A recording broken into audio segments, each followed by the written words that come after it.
Amém.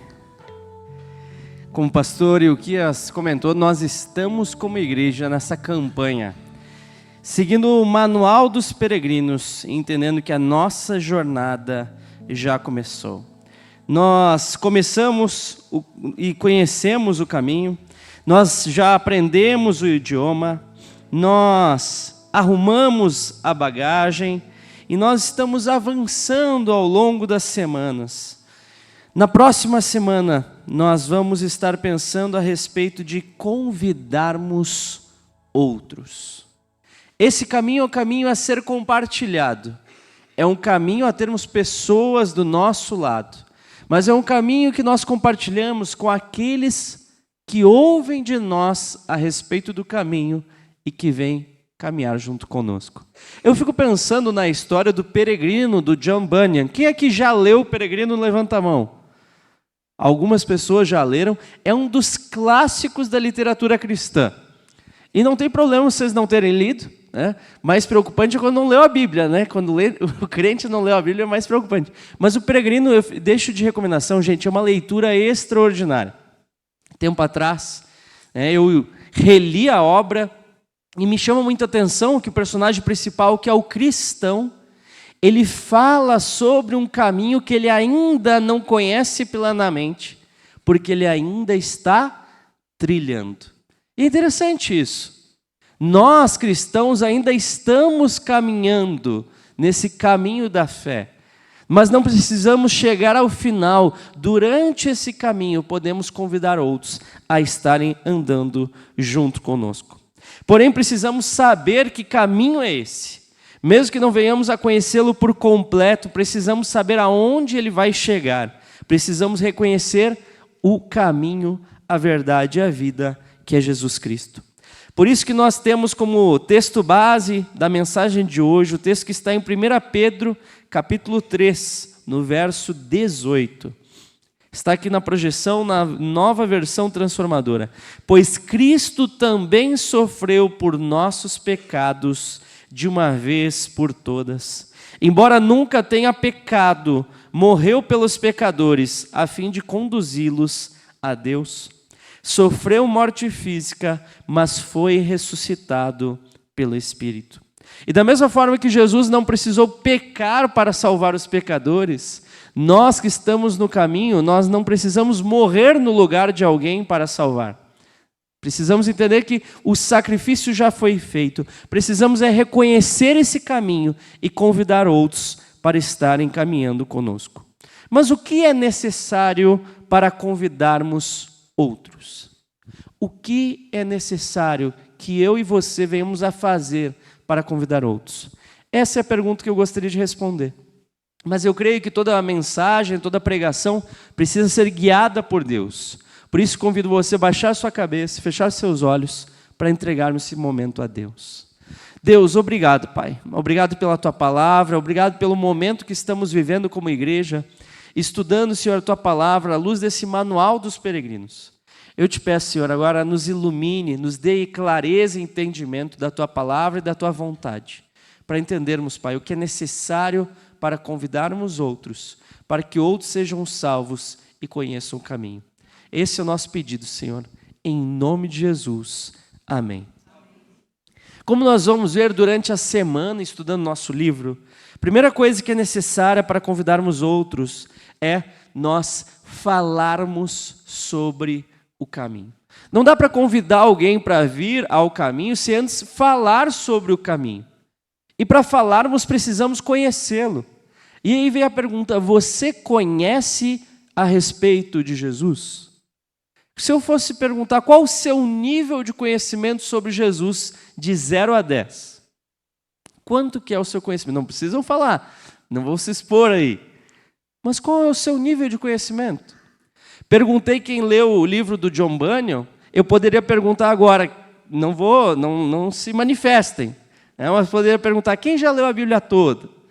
E talvez alguns levantariam a mão e outros não. Interessante que o pastor Antônio Renato Gusso, ele fez a pergunta lá na Famapar de quem já leu a Bíblia toda e pediu para levantar a mão. E ele falou que alguns pesquisadores mostram que muitos pastores não leram ainda a Bíblia toda. E quando é feita essa pergunta, eles levantam a mão mentindo, com vergonha de não terem lido a Bíblia. Mas o que é mais importante, não é levantar a mão, mais importante é nós conhecermos a palavra, nós lermos as Sagradas Escrituras. Não há nada mais importante do que isso para convidarmos a outros. Por isso, alguns dias atrás, eu dei uma Bíblia de presente para a Ju, para minha esposa. Porque eu sei que ela já conhece muito bem a palavra, mas nós sempre podemos estudar e mais. Tempo atrás, eu ouvi uma frase dizendo que todo cristão, queira ou não queira, é um teólogo. Olha que interessante, todo cristão precisa conhecer um pouco de teologia, mesmo que não estude, não precisa estudar teologia como eu, o pastor Marcelo e outros fizeram, mas precisa estudar a palavra, ou seja, estudar a respeito de Deus, e isso é teologia. Mas há um historiador chamado Mark Bloch que ele vai para além, ele diz assim, pode voltar, todo cristão precisa também ser historiador. Olha que interessante. Bom, eu sou cristão e historiador, então para mim é mais fácil. Mas o que você, cristão que está aí sentado, o que você tem a ver com historiador? E ele diz, todo cristão é historiador no sentido que precisa estudar o passado para conhecê-lo a fim de recontá-lo. Todos nós temos o dever de conhecermos o que aconteceu há 2000 anos atrás, na vida de um homem, um judeu que vivia na Galileia, que nasceu, viveu, morreu e cremos nós, ressuscitou. Mas a minha pergunta é, qual o nível de conhecimento que você tem de Jesus? Se nós formos cristãos e não conhecermos sobre Jesus, nós podemos passar vergonha, porque muitos que não conhecem a Jesus podem saber mais sobre Ele do que nós. Já pensou que vergonha, gente? Você vai falar sobre Jesus Cristo e vem um ateu e conhece mais da Bíblia do que você? Isso pode acontecer. Lá na Favapar nós tivemos um aluno ateu. E aí perguntaram para ele, por que você está estudando teologia já que você é ateu? Porque eu quero refutar os crentes. Eu quero conhecer mais da Bíblia para refutar os crentes. Para mostrar que Deus não existe. Olha que absurdo. Que absurdo, né, Júnior? Mas estava lá estudando. E há muitos que têm conhecimento. E aí vem o nosso dever de conhecermos a palavra como cristãos. Vocês já pensaram um médico que não sabe reconhecer um osso quebrado, por exemplo?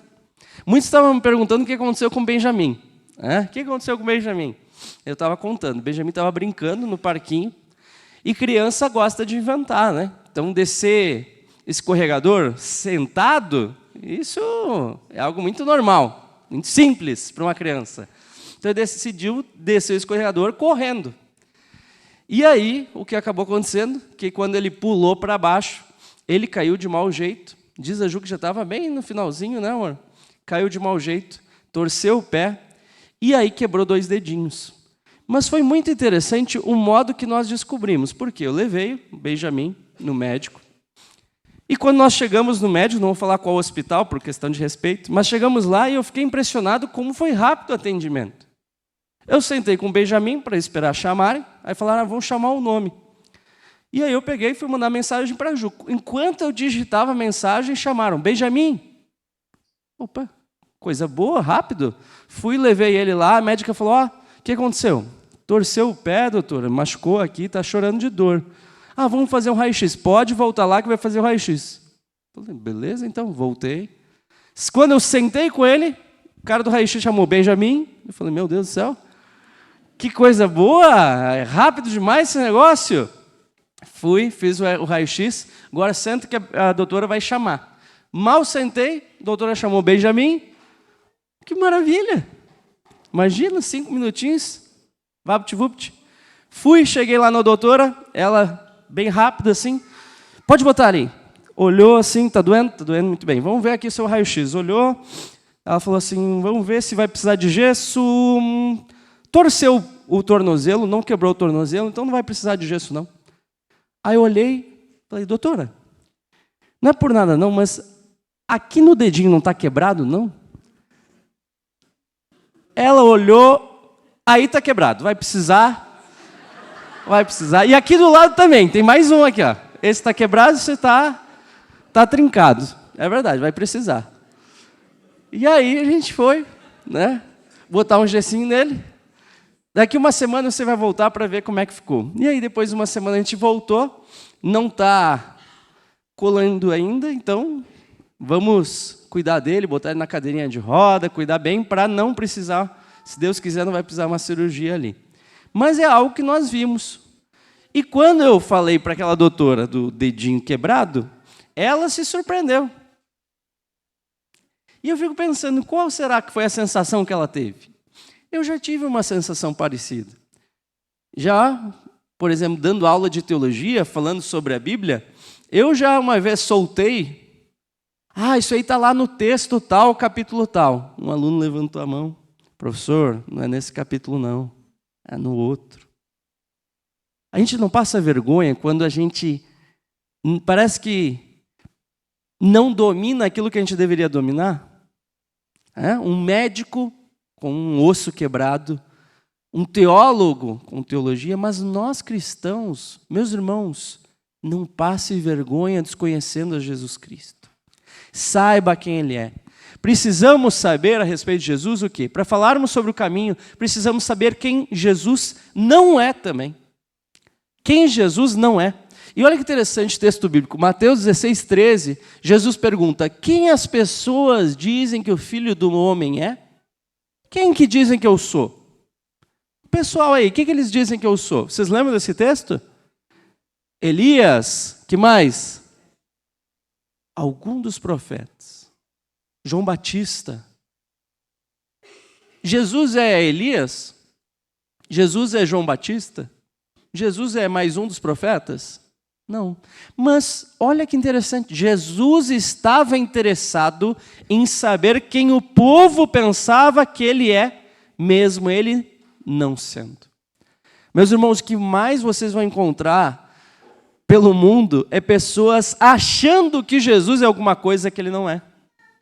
O que há de construções de Jesus, tem o Jesus coach, tem o Jesus guru, tem o Jesus indiano. É só pesquisar, tem na internet livros dos mais variados. Jesus zelote, Jesus fariseu. Jesus fala mal dos fariseus um bocado, né? Aí tem teoria que ele era fariseu. Como é que pode? Por quê? Porque as pessoas tentam ver Jesus a partir delas mesmas. E constroem uma imagem de Jesus que não é ele. Mas precisamos saber o que Jesus não é. É interessante de nós vermos que, nesse sentido, muitos historiadores reconstroem o que a gente chama de Jesus histórico. E eles falam, não, vamos ver quem realmente é Jesus. E aí, sabe o que se faz? Se lê a Bíblia, e aí o historiador olha e fala, esse texto bíblico aqui eu gostei, esse é Jesus, esse não. E aí fala, Jesus é isso aqui. Tem um livro que diz assim, o que Jesus disse e o que Jesus não disse. Então o autor, teólogo, ele se vê na posição de quê? De poder dizer o que realmente Jesus disse e o que está na Bíblia que não, isso é invenção da igreja. Existe tudo aí. Tudo isso está por aí, gente. Pessoas estão consumindo essas informações. E a grande pergunta é, será que o nosso conhecimento de quem é Jesus consegue identificar esses erros? Consegue ver que Jesus não é esse não Jesus, esse falso Jesus que muitos constroem? Eu lembro quando eu fazia faculdade de História, um dos meus colegas era um senhor mais velho, e um dia conversando com ele sobre religião, ele falou, eu não sou cristão, mas eu gosto muito de Jesus. Eu falei, você é cristão e gosta de Jesus? Como que você não é cristão e gosta de Jesus? Ele, não, eu gosto de Jesus porque eu sei que ele é um mestre. Gosto muito do Sermão do Monte. Jesus, para mim, é um filósofo, como os demais. Eu falei, eu entendi. Só que a questão não é o que Jesus é para você, mas quem realmente é Jesus. Precisamos saber quem Jesus não é, para nós sabermos também quem Jesus realmente é. Por isso, Jesus avança depois e pergunta para os seus discípulos, e vocês, perguntou ele, quem vocês dizem que eu sou? Será que você sabe realmente quem é Jesus? Será que você acertaria essa pergunta? Qual é a resposta dos discípulos? Um deles ousa, né? Um deles ousa, e eu fico imaginando como é que foi isso aí, mas um deles ousa responder e diz, tu és o Cristo, o Filho do Deus vivo. E é importante da gente entender o significado e a profundidade dessas palavras de Pedro. Porque Cristo ouve essas palavras e fala, bem-aventurado é Simão Barjonas, porque não foi a carne ou sangue, mas Deus quem revelou. O próprio Deus revelou a Pedro quem Jesus é. Porque essa verdade de quem Jesus é, ela não só exige um conhecimento teológico, mas ela exige também um relacionamento espiritual com Jesus Cristo. Isso é importantíssimo da gente pensar. Quer ver um exemplo? Basta a gente pensar o Evangelho de Mateus. Muitos dizem, o Evangelho de Mateus foi escrito para mostrar que Jesus é filho de Abraão, filho de Davi. Está lá no verso 1, né? Capítulo 1, verso 1. Jesus Cristo, filho de Abraão, filho de Davi. Eu digo, realmente foi escrito para isso, mas não só para isso. Se esperava que o Messias seria filho de Abraão e filho de Davi. Se esperava isso. Por isso o texto mostra que ele é filho de Abraão e filho de Davi. Mas ao longo do Evangelho, João Batista pega e fala assim, olha, vocês têm orgulho por serem filhos de Abraão, mas saibam que Deus pode fazer o quê? Filhos de Abraão das pedras. Quando Jesus, mais para frente, está conversando com algumas pessoas, ele pergunta, o que vocês pensam do Cristo? De quem ele é filho? E aí fala, ele é filho de Davi. E aí Jesus fala, se ele é filho de Davi, por que Davi o chama de Senhor? Por que essas palavras? Por que desconsiderar ser filho de Abraão e ser filho de Davi? Porque Jesus era filho de Abraão e filho de Davi, mas ele era muito mais do que aqueles homens esperavam. Jesus, além de filho de Abraão e filho de Davi, é o Filho de Deus. E essa verdade nós precisamos conhecer e reconhecer. Hoje de manhã a gente estava ouvindo aqui a IBD do pastor Antônio, e o pastor Antônio falou assim, gente, a verdade da palavra vale mais do que qualquer verdade dogmática de convenção, qualquer coisa que seja. E ele falou, se a Convenção Batista Brasileira declarar que Jesus não é Deus, ele falou assim, eu sou o primeiro a pular fora. Por quê? Porque nós não devemos nos apegar a convenções, mas nos apegar sempre à palavra de Deus, que é a base de todo o nosso conhecimento de Jesus Cristo. Por isso, ao longo do Evangelho que nós vemos, Jesus, Filho de Deus. Por isso, no batismo de Jesus, Deus diz, este é o meu Filho amado, em quem me comprazo, em quem tenho alegria. Por isso, na transfiguração, Jesus se transfigura e Deus diz, este é meu Filho amado, a ele dai ouvidos. Por isso, na tentação, o diabo vem e fala assim, se tu és o Filho de Deus. Porque este é o centro, é o cerne do Evangelho. Quem Jesus é? Ele é o Filho do Deus vivo. Eu gosto muito da música da Nívia Soares, Filho do Deus vivo, que hoje em dia, né, Júnior, tem músicas que não são muito teológicas, mas tem algumas como essa que expressam verdades teológicas. E é interessante da gente ver essa música, Filho do Deus. Não vou cantar para vocês, tá, gente? Porque, apesar de que vocês gostariam de ouvir, talvez, a minha bela e doce voz, mas é interessante porque é uma música teologicamente muito coerente que fala assim, Verbo vivo viveu entre nós, Filho do homem, Filho de Deus. Olha que interessante. Verbo vivo já faz referência a João capítulo 1. Filho do homem, Filho de Deus. Filho do homem é referência, autorreferência de Jesus, ele se chama de Filho do homem, mas Filho do homem, Filho de Deus para dizer que ele é filho de Abraão e de Davi, mas é também o Filho de Deus. Curando os enfermos, livrando os cativos, era chegado o reino de Deus. Foi humilhado, crucificado, tão rejeitado pelos seus, ressuscitado, glorificado. O inferno e a morte venceu. E agora, quem dizem que tu és? Um profeta, um agitador qualquer? Mas o teu Espírito me revela quem tu és, ungido de Deus.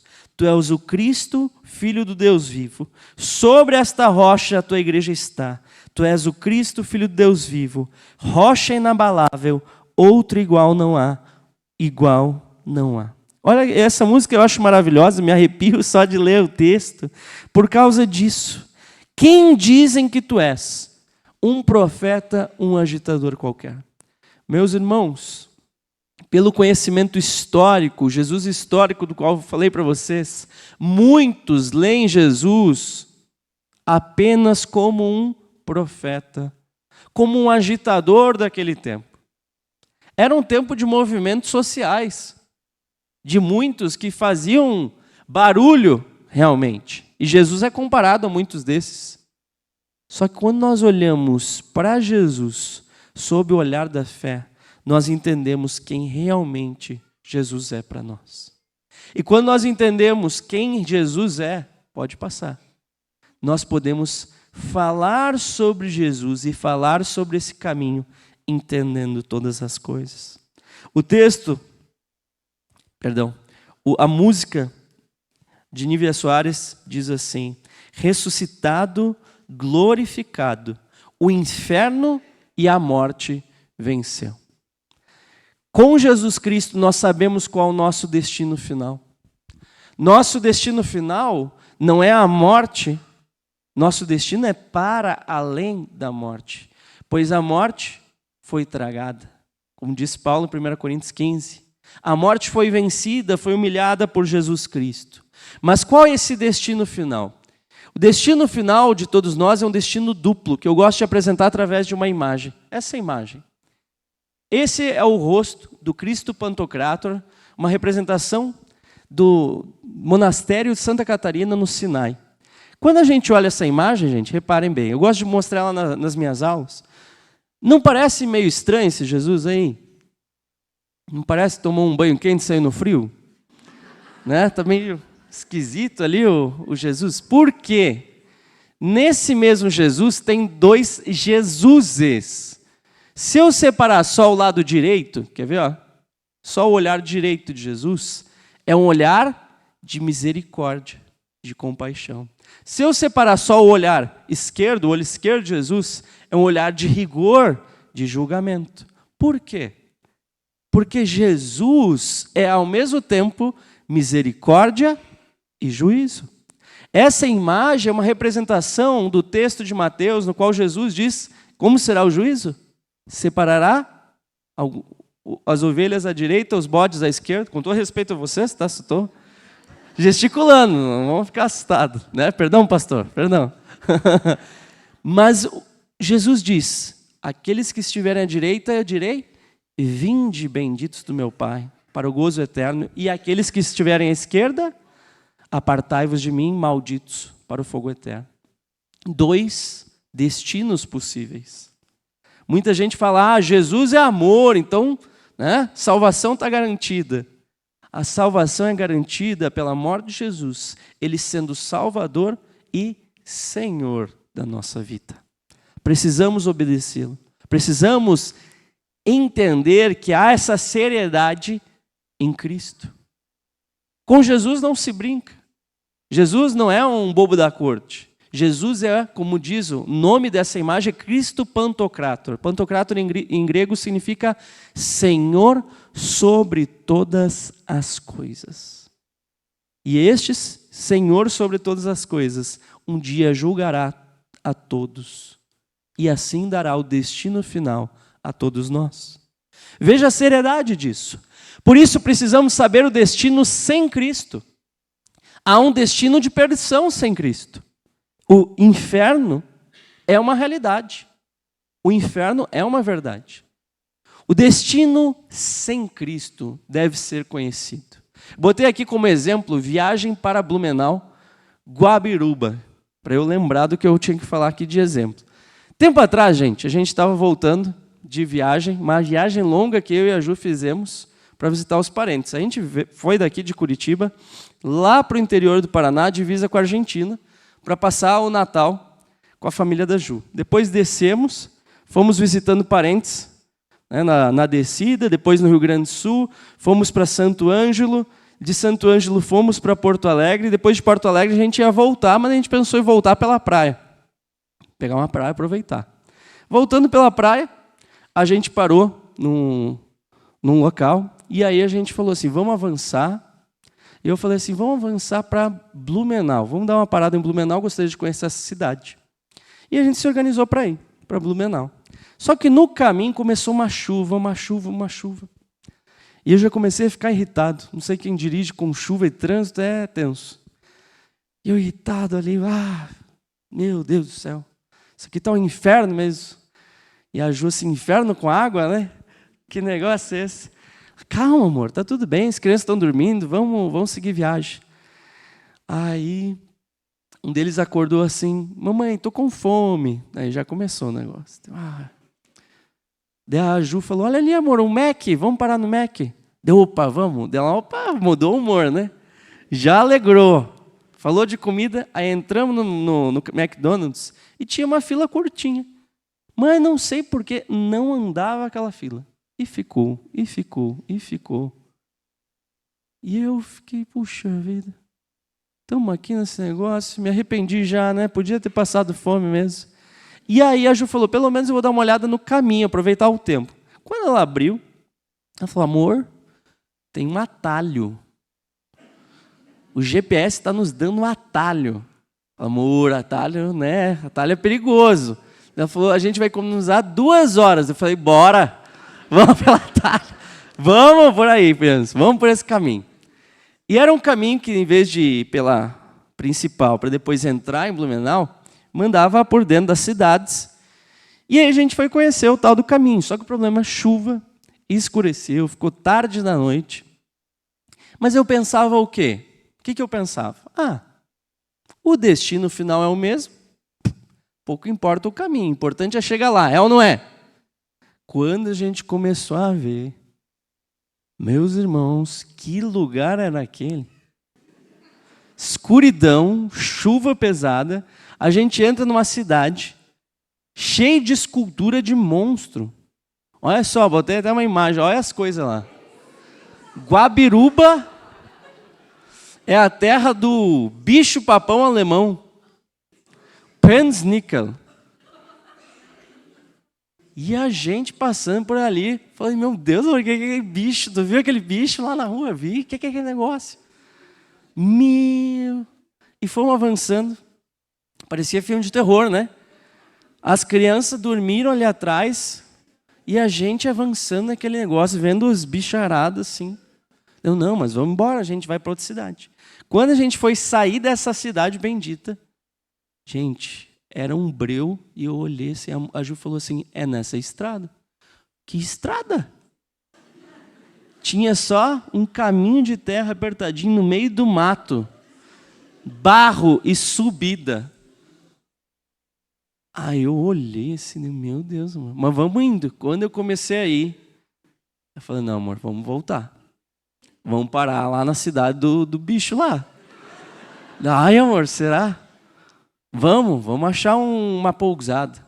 Tinha uma pousada que a gente achou na cidade. Parece filme de terror, né? Se eu contar isso aí igual filme de terror, dá um filme, né? Dá um filme, aí chega lá e encontra o bicho. Mas não encontramos o bicho, não, graças a Deus. As crianças voltaram inteiras, né? Porque a gente ficou sabendo depois, para melhorar, né? O que é o Penznickel? Diz que rouba e devora as crianças.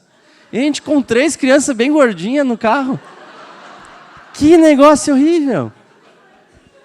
Mas sabe qual que é a lição que fica, gente? A lição é, na vida precisamos cuidar dos atalhos. Lembro do peregrino que vai pelo caminho estreito e muitos falam, não, vai pelo caminho amplo, vai pelo atalho. E ele se mantém firme no caminho. Quando desvia, se perde. Essa história nos faz pensar como a gente acha que conhece o caminho, mas muitas vezes a gente desviando um pouco daquilo que é o caminho verdadeiro, nós vamos para longe de onde devemos chegar. Precisamos saber o caminho sem Cristo e saber o caminho com Cristo. Pastor Nildo, no livro, diz assim: o céu é uma realidade, não é apenas um conceito ou um estado de espírito. Sabia que tem pessoas que falaram isso? Que o céu, céu? Não, o céu é um estado de espírito. Quando a pessoa está muito bem, ela é como se ela estivesse no céu. Mas esse negócio de céu, depois que morre, não existe. Tem pessoas que falam isso, gente. No tempo de Paulo já tinha, por isso que Paulo fala que se não existe a ressurreição, o quê? É vã a nossa fé. Se o cristianismo é só para essa vida, gente, não tem valor nenhum. Mas tem pessoas que creem nisso. Existia um teólogo alemão do século XX chamado Rudolf Bultmann. E ele fala sobre milagre. Ele fala, não, milagre não é que existe um milagre, que Deus faz algo assim que é inexplicável. Não, milagre é um símbolo da vida diferente com Deus, de uma vida melhor que nós temos. Eu fico pensando, como é que o Bultmann ia explicar a volta do pastor Marcelo, que foi um milagre? Como é que o Bultmann vai explicar a volta da Ju? Como é que o Bultmann vai explicar os milagres que a gente tem visto na nossa vida? Não explica. Porque existe milagre, e é inegável. E mesmo pessoas que não estão aqui, que não estão nem na igreja, sabem que milagre existe. Tempo atrás estava conversando com alguém que sabe que eu sou pastor, e essa pessoa perdeu um ente querido. E eu estava falando, puxa, que Deus te dê consolo, né? Conversando, e ele falou assim, olha, mas eu sei que todas as coisas têm um propósito. Ele falou assim, Vili, eu sei que você é pastor, eu não vou na igreja, não vou realmente, mas eu sei porque Deus fez algo na minha vida que é inexplicável, que é um milagre. E aquilo me fez ver que Deus existe e que milagres existem. E eu não tenho como duvidar. Milagres existem, gente.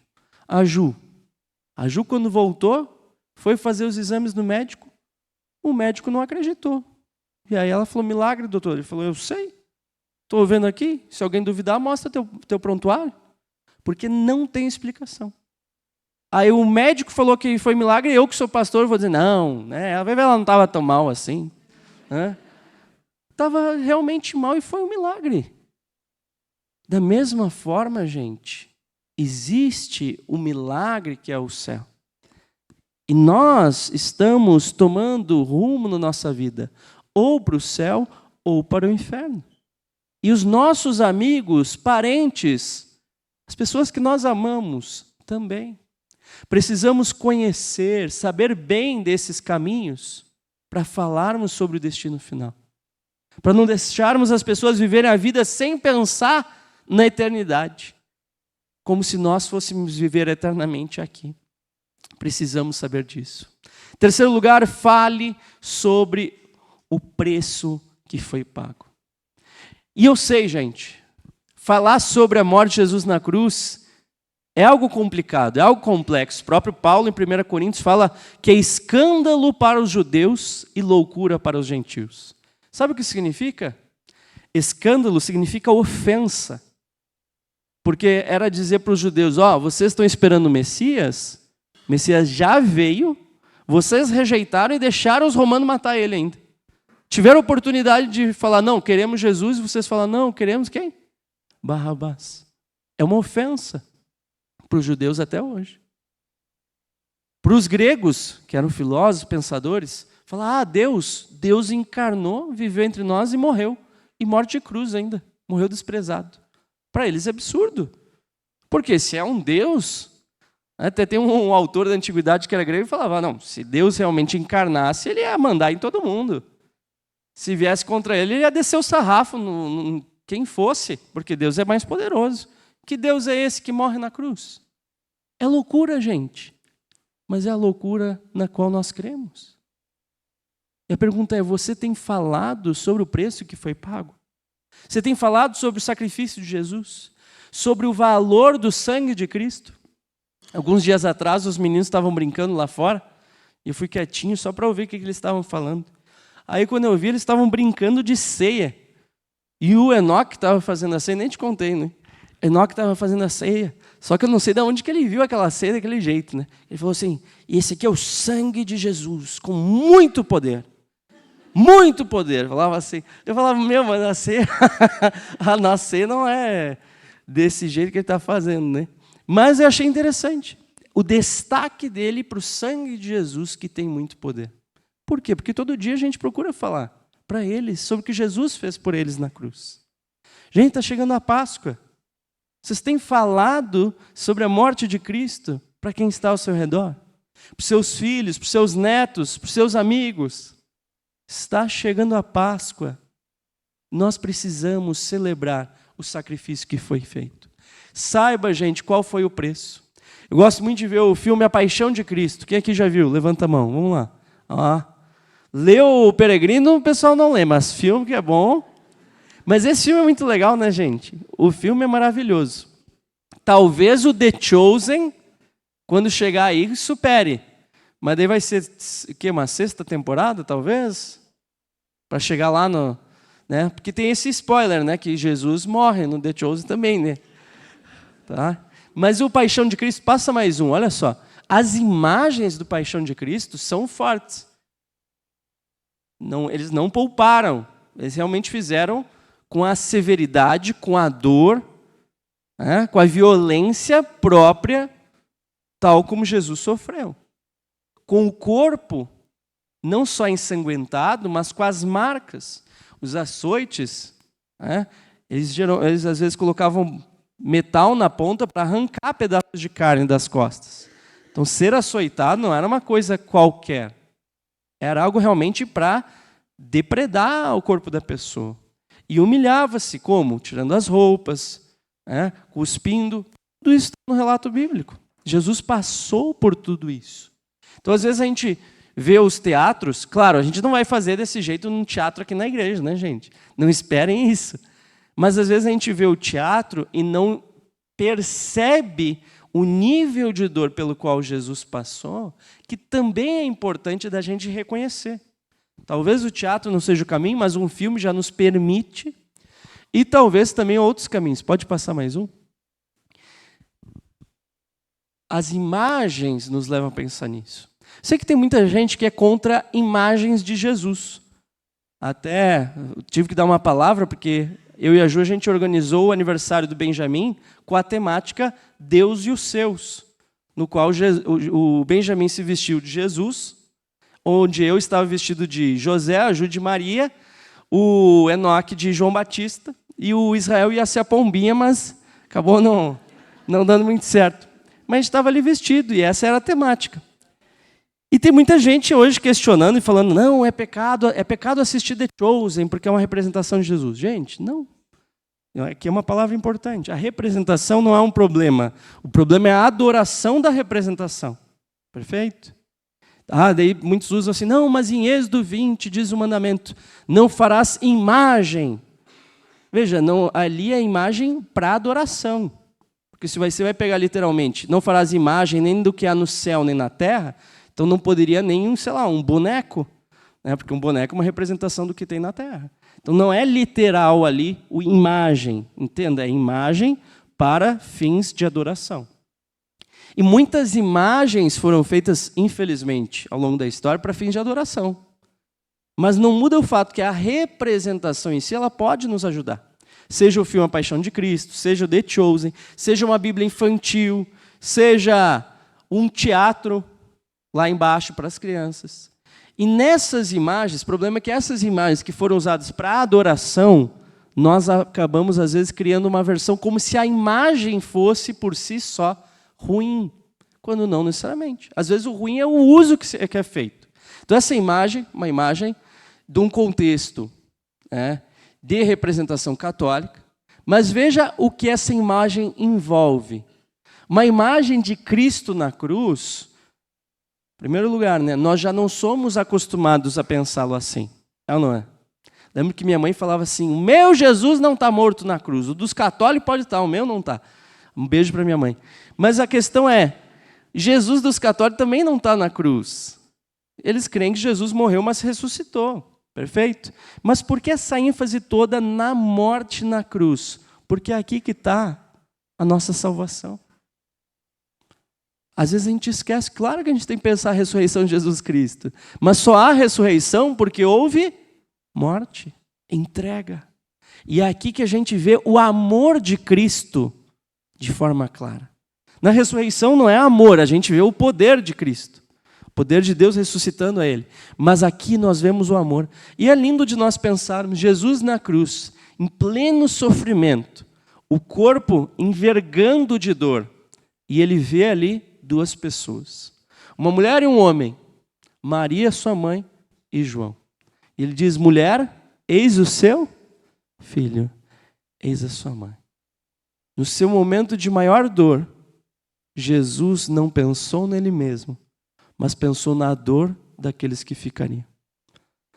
Meus irmãos, Cristo morreu na cruz, porque Ele morreu em nosso lugar, sabendo a dor que é a morte, e não querendo que essa morte tenha força sobre nós.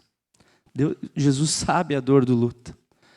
Eu não sei, eu experimentei um pouco com a Ju, um pré-luto, mas Deus sabe, e Deus se importa com o nosso sofrimento.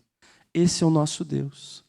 Precisamos saber o preço que foi pago, precisamos também saber que o preço já foi pago. Já estamos com o sacrifício feito. Nós não vamos para o céu porque eu vou me sacrificar ou você vai se sacrificar. Nada que venhamos a fazer pode nos dar salvação. Mas ao mesmo tempo não podemos desprezar o sacrifício de Cristo, desconsiderando o que nós fazemos. Isso é muito importante, gente. O preço já foi pago, mas o que isso significa para nós? Qual é o significado? O que você tem feito por amor a Cristo e pelo amor que Ele mostrou a você? Muitas vezes nós desprezamos a cruz, já conhecendo o sacrifício de Jesus e escolhendo pecar. Precisamos respeitar o sacrifício de Cristo, buscando, pela graça dele, vivermos de forma diferente. Por isso que Paulo fala: não sou eu que vivo, mas Cristo vive em mim. Por fim, meus irmãos, para finalizarmos, precisamos falar sobre nós e o caminho. Você e o caminho. O seu relacionamento com Jesus Cristo. E aqui nós precisamos entender que todos nós temos o dever de sermos testemunhas de Jesus. Testemunhas dele. Ah, mas eu não vi. Interessante, né? O que é uma testemunha? Quando tem um julgamento, existe a acusação, existe a defesa, e as testemunhas, o que elas depõem para ajudar um dos lados, é ou não é? Então a testemunha, ela fala o que ela viu e ouviu. Interessante que Lucas, no seu evangelho, ele começa falando que leu relatos a partir das testemunhas que viram Jesus.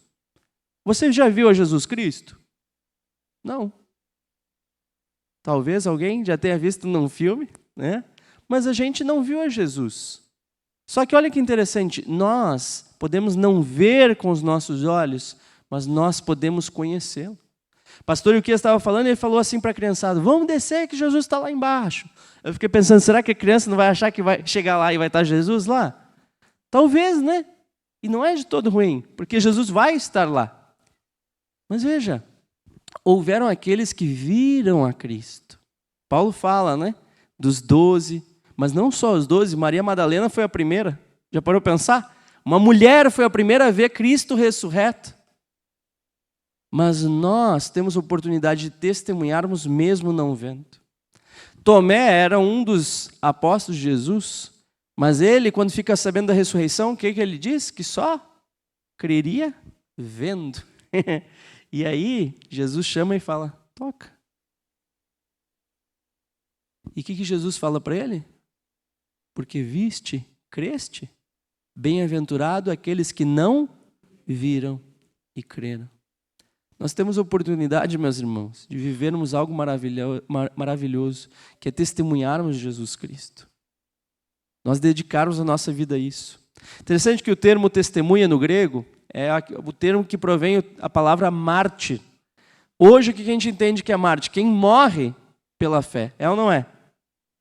Mas tão importante quanto morrer pela fé, e talvez mais importante, seja nós vivermos pela nossa fé.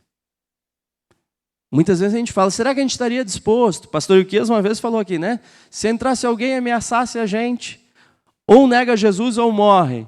Ele falou, eu não negaria Jesus, não. E você, Evelibaldo? Lembra disso ou não? E isso é algo importante que a gente precisa ter claro. Mas todos os dias a gente precisa pensar se na nossa vida nós não temos negado Jesus também.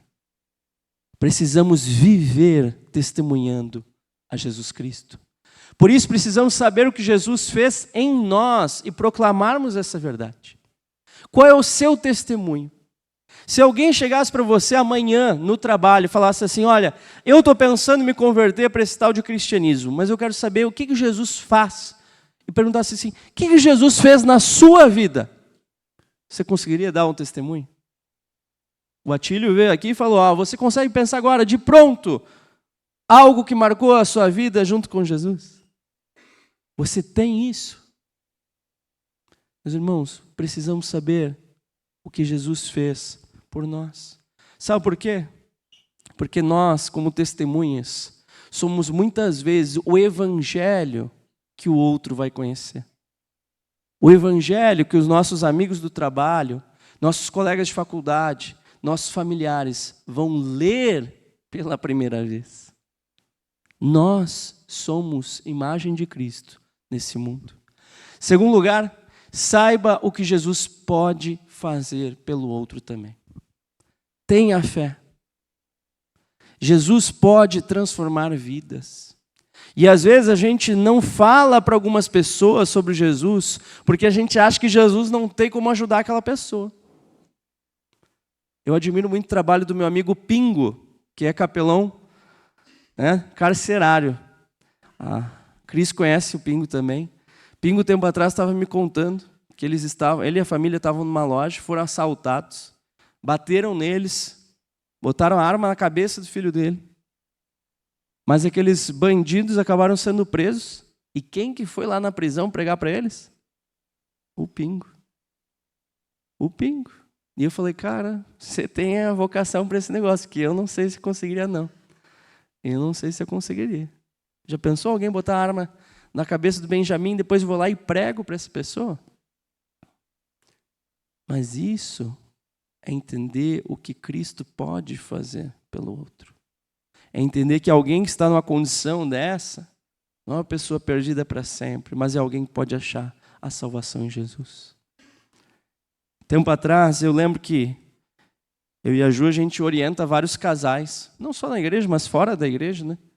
E um casal veio e nos procurou, falou que estava com dificuldade. E a gente conversando com esse casal, no primeiro encontro, para entender os problemas, para entender a situação. E eu lembro que a gente foi embora. E no carro eu falei para minha esposa, falei para a Ju assim, amor, eu não consigo visualizar uma solução para esse casal. Eu não consigo nem ver um milagre sendo feito. Mas eu vou crer e vou orar por eles. E Deus fez a obra, gente. Sabe por quê? Porque o nosso Jesus Cristo, Ele pode todas as coisas. Na minha trajetória de vida, em relação à minha história de família, que alguns conhecem, eu muitas vezes não tive mais esperança. Mas a gente precisa ter esperança e confiar em Jesus Cristo. Confiar que Ele pode todas as coisas. Amém? Por isso eu gostaria de convidar você a orar agora. A se colocar em oração, entregando a Ele o seu coração. Entregando a Ele a sua vida. Pedindo a Ele que faça uma obra na sua vida. Talvez você queira orar pela sua família. Talvez por algum amigo. Mas esse é o momento de orar, clamando a Ele que pode todas as coisas. Feche seus olhos, baixe sua cabeça. Deus, somos gratos, Pai. Somos gratos porque encontramos a Tua palavra. Somos gratos porque encontramos a vida eterna em Jesus Cristo. Somos gratos porque temos essa igreja, Senhor. para termos comunhão, para crescermos juntos. Mas, Senhor, muitas vezes ao longo do caminho, como vemos o cristão no peregrino, nós queremos pegar atalhos. Muitas vezes nós desanimamos. Muitas vezes nós não nos preparamos para o que vem pela frente. Nesse caminho, encontramos pedras, tantas coisas, Senhor. Mas cremos que Tu pode todas as coisas. Cremos, Deus, que Tu pode restabelecer famílias. Cremos, Senhor, que Tu pode recuperar vidas. Cremos, Senhor, que Tu pode nos colocar de volta no trilho, no centro da Tua vontade. Deus, eu Te peço, Pai, que olhe por cada um de nós. Olhe, Senhor, para as nossas famílias. Olhe, Senhor, para as nossas vidas. E eu Te peço, Senhor, venha agir com poder. Faz um milagre nas nossas vidas, Senhor. Aqueles que não estão crendo, eu Te peço, Pai, aumenta a nossa fé. E aqueles que estão sofrendo, eu peço, traga o Teu consolo. Console com o Consolador, que é o Teu Santo Espírito. Te peço, Deus, que esteja se mostrando na vida de cada um de nós. Para que nós, Senhor, não venhamos a conhecer só de ouvir falar, mas venhamos, Senhor, a tê-lo do nosso lado, vendo a cada dia, para testemunharmos tudo o que tens feito e tudo o que ainda vais fazer. Esse é o nosso pedido, Senhor. Em nome de Jesus. Amém. Amém.